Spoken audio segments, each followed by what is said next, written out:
सभी दोस्तों को मेरा नमस्कार। मैं हूं अश्वनी और आप देखना शुरू कर चुके हैं निर्माण स्टडी टाइम की यूट्यूब क्लासेस। जैसा कि आपको स्क्रीन पर दिख भी रहा होगा कि आज हमने जो है इंडियन मैपिंग का एक नया स्टेट उठाया है, पश्चिम बंगाल। इससे पहले की क्लासेस को देखने के लिए प्रीवियस क्लासेस का जो भी हमारा सेक्शन है उसको जाकर जरूर देखिए दोस्तों।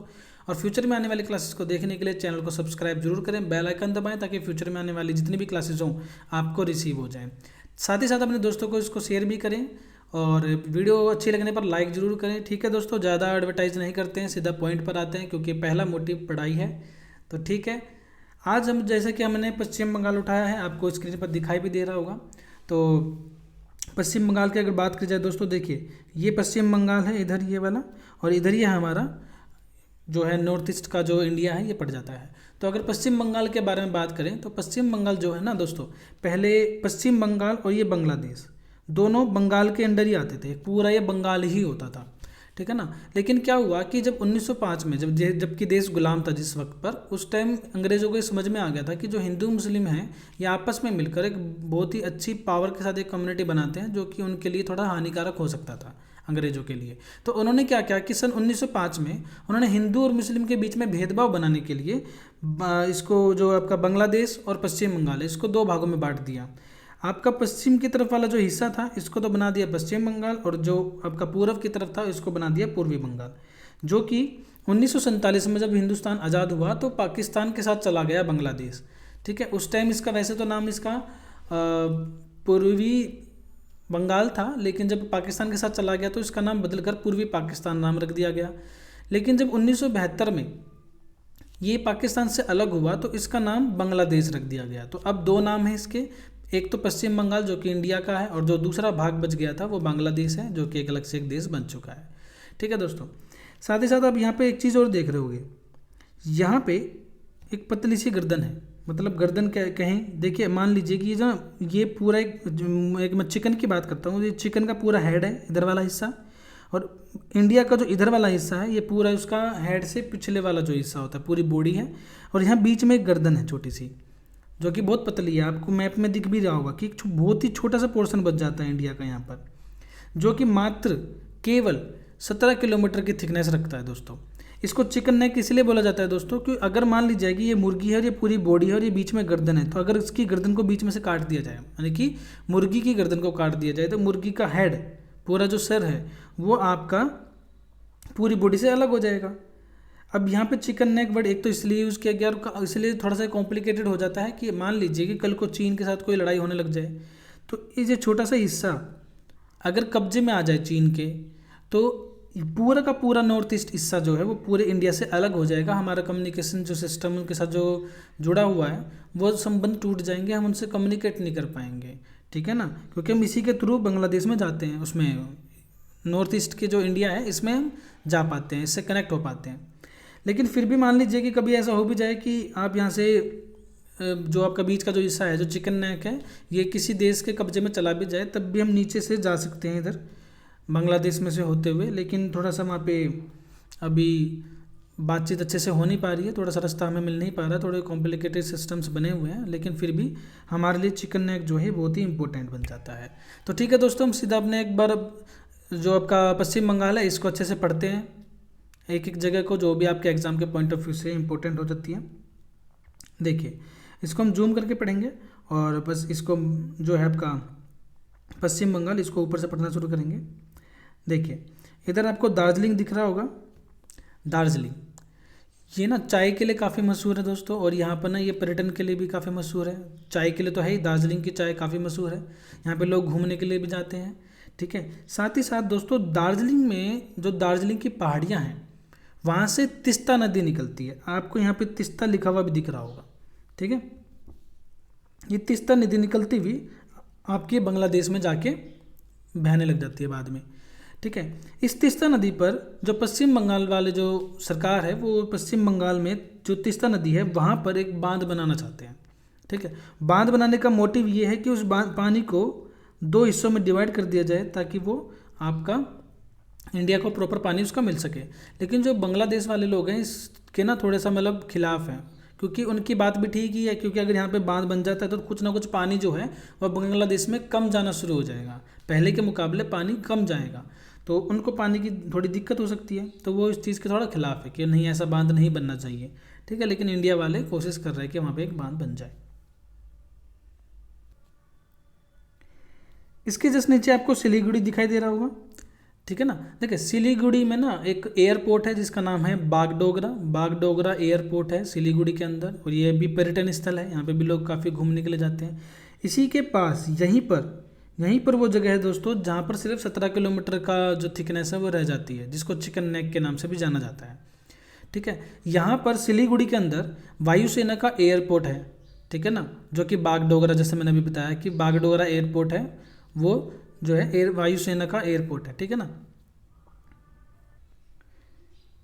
साथ ही साथ आपको यहाँ पे दिख भी रहा होगा कि महानंदा नदी जो है वो आपकी यहाँ से होके गुजरती है, सिलीगुड़ी से ही होके गुजरती है। ठीक है, चलिए आगे चलते हैं।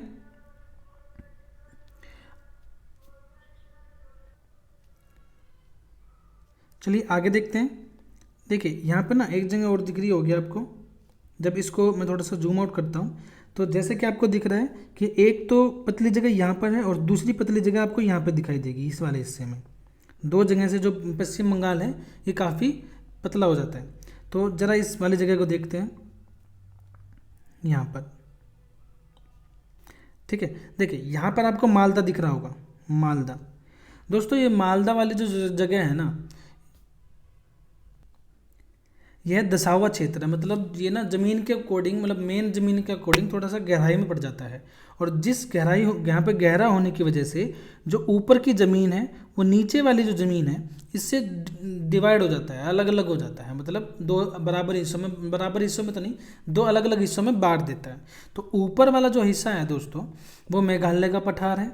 ठीक है ना, और जो नीचे वाला हिस्सा बनता है वो आपका छोटा नागपुर का पठार, यानी कि ऊपर वाला जो है वो मेघालय का पठार और जो नीचे वाला है वो छोटा नागपुर के पठार, इन दो भागों में इसको बांट देता है।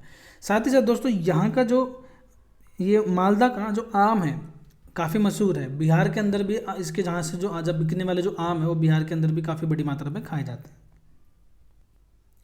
यहीं पर रेलवे डिवीज़न है। ठीक है ना, रेलवे डिवीज़न कहाँ पर है, यहीं मालदा में ही रेलवे डिवीज़न भी है। साथ ही साथ आप यहाँ पे ना देख भी रहे होंगे कि यहाँ पे ना गंगा नदी दिख रही होगी आपको।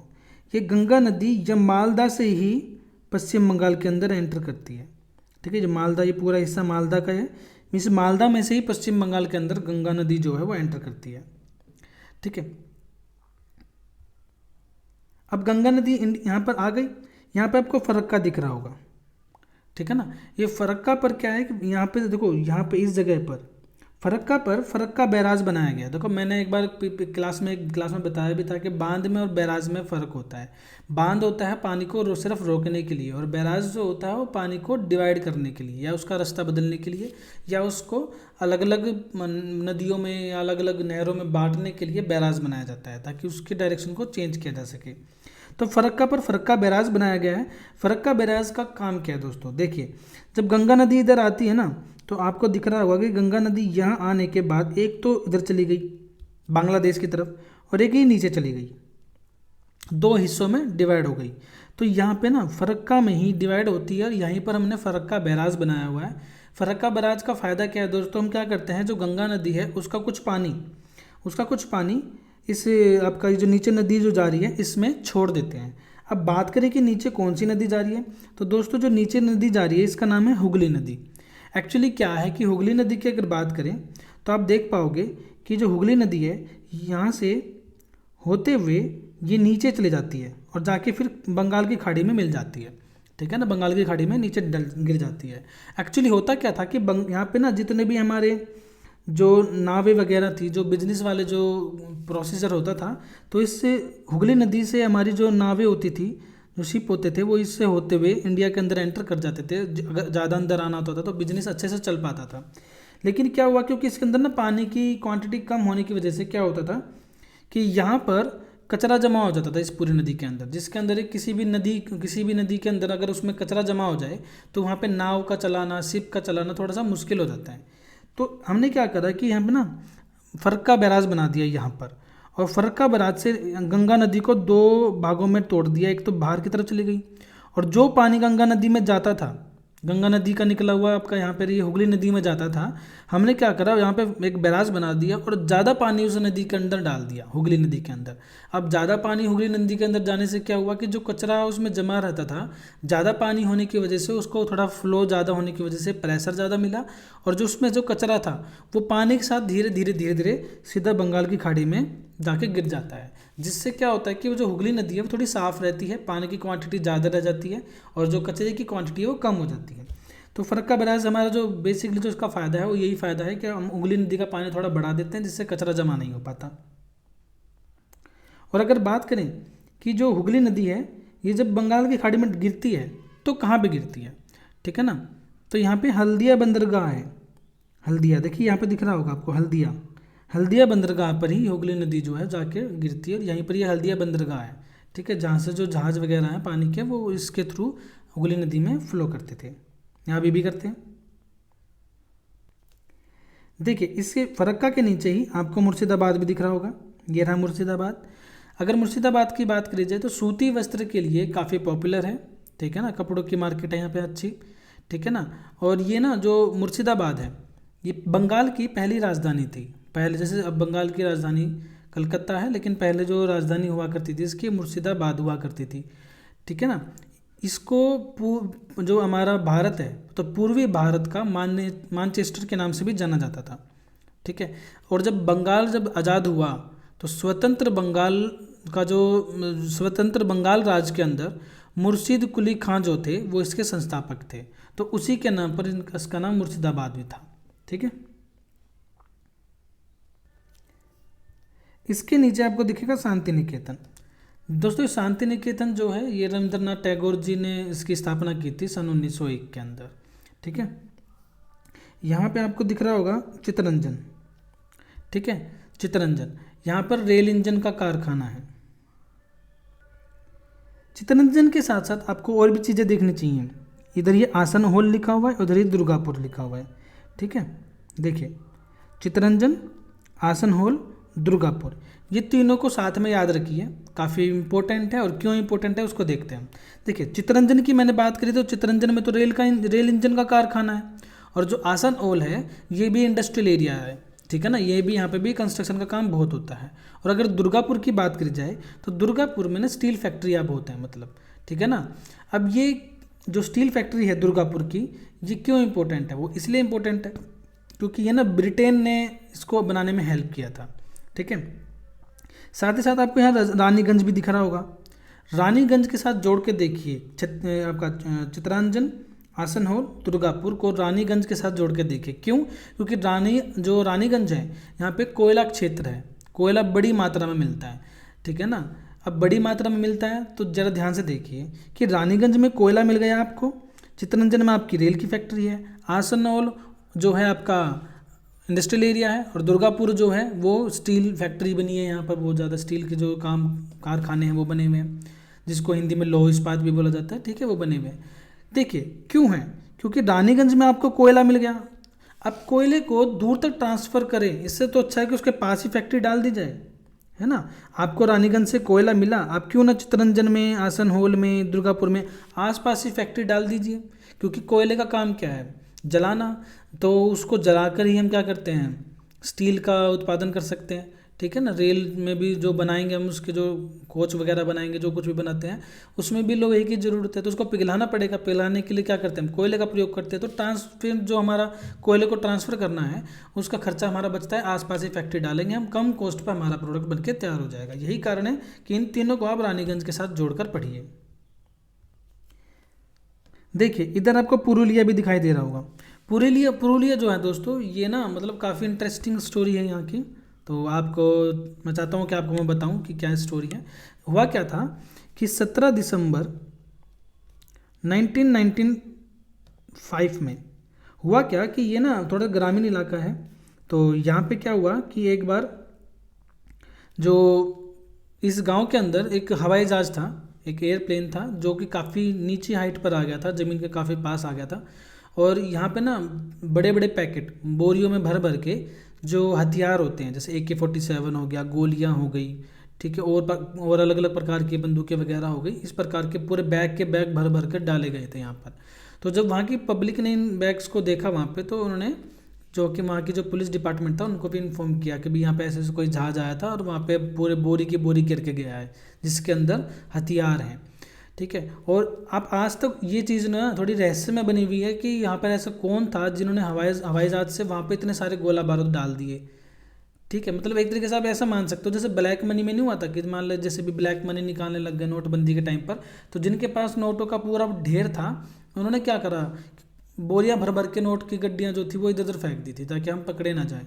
तो लगता यही है कि हो सकता है कि किसी के पास वो नाजायज़ तरीके से वो चीज़ें स्टोर हों और वो यहाँ पर फेंक गया हो ताकि उनका नाम ना आए। क्या हुआ, किसने फेंका, कोई अब तक कोई इन्फॉर्मेशन नहीं मिल पाई। इतने साल हो गए, 1995 की घटना है। तो काफ़ी इंटरेस्टिंग स्टोरी है इसकी। ठीक है, पुरुलिया की, कि यहाँ पर एक जहाज़ उतरा और बहुत ज़्यादा बोरियां गिर दी जिसके अंदर बंदूक वगैरह AK-47 वगैरह मिली थी। दोस्तों अगर AK-47 की बात करें तो AK-47 का जब हम जिक्र कर ही लिया तो AK-47 का नाम AK-47 बना कैसे, चलो इसके बारे में भी देख लेते हैं। नाम है AK-47। तो AK-47 मतलब कैसे है, देखिए एक साइंटिस्ट थे जिनका नाम था क्लासीनिकोव, जो कि रूस के एक साइंटिस्ट थे। उन्होंने क्या देखा कि जब हम बंदूकें यूज़ करते हैं दोस्तों, तो उस बंदूकों में बार बार हमें लोड करना पड़ता था। आपको एक फायर करना है, फिर आप एक बार लोड करिए, फिर आपको फायर करना है, फिर आप लोड करिए। तो वो कहता था कि नहीं, मैं ऐसी बंदूक बनाना चाहता हूँ जिसको एक लोड ही ना करना पड़े, आप एक बार लोड करो और एक बार में नंबर ऑफ टाइम्स जो गोलियाँ हैं वो चल सकें। तो उन्होंने उस बुक जो AK-47 है इसका उसको बनाया। तो ए जो यहाँ पर यूज़ किया गया दोस्तों वो उनके नाम पर यूज़ किया गया है, सॉरी ये ए जो यूज़ किया गया है इसका मतलब है ऑटोमेटिक। ठीक है, और जो के है, के उनके नाम पर है क्लासीनिकोव, यानी कि ऑटोमेटिक काम करती है, एक ही बार में काफ़ी सारी गोलियां निकालेगी। और क्लासीनिकोव जो है उनके नाम पर है। और 47 दोस्तों इसलिए रखा गया क्योंकि 1947 में बनके तैयार हुई थी। ठीक है ना, तो AK-47 के बारे में आपको पता चल गया। अब इस AK-47 से भी एडवांस बंदूकें इंडिया के अंदर बनने लग रही है जिनका नाम जो है वो है AK-203। ठीक है दोस्तों, AK-203 जो कि यूपी के अमेठी में अभी बनने लग रही है और करीबन लाखों की गिनती में ये बनेंगी और फिर हमारी जो सेना है उनको मिलेगी। और ये AK-47 से थोड़ी एडवांस बंदूकें होंगी।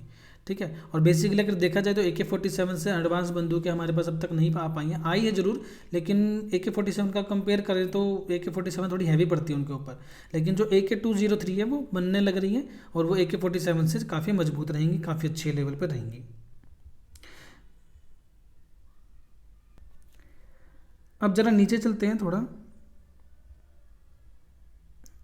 देखिए इधर आपको कलकत्ता दिख रहा होगा।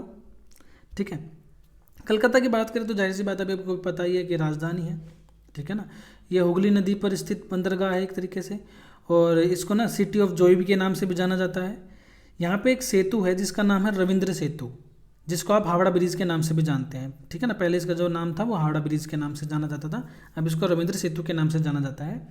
यहाँ पर एक शहर है सियालदा नाम का, ठीक है, वो भी काफ़ी मशहूर है।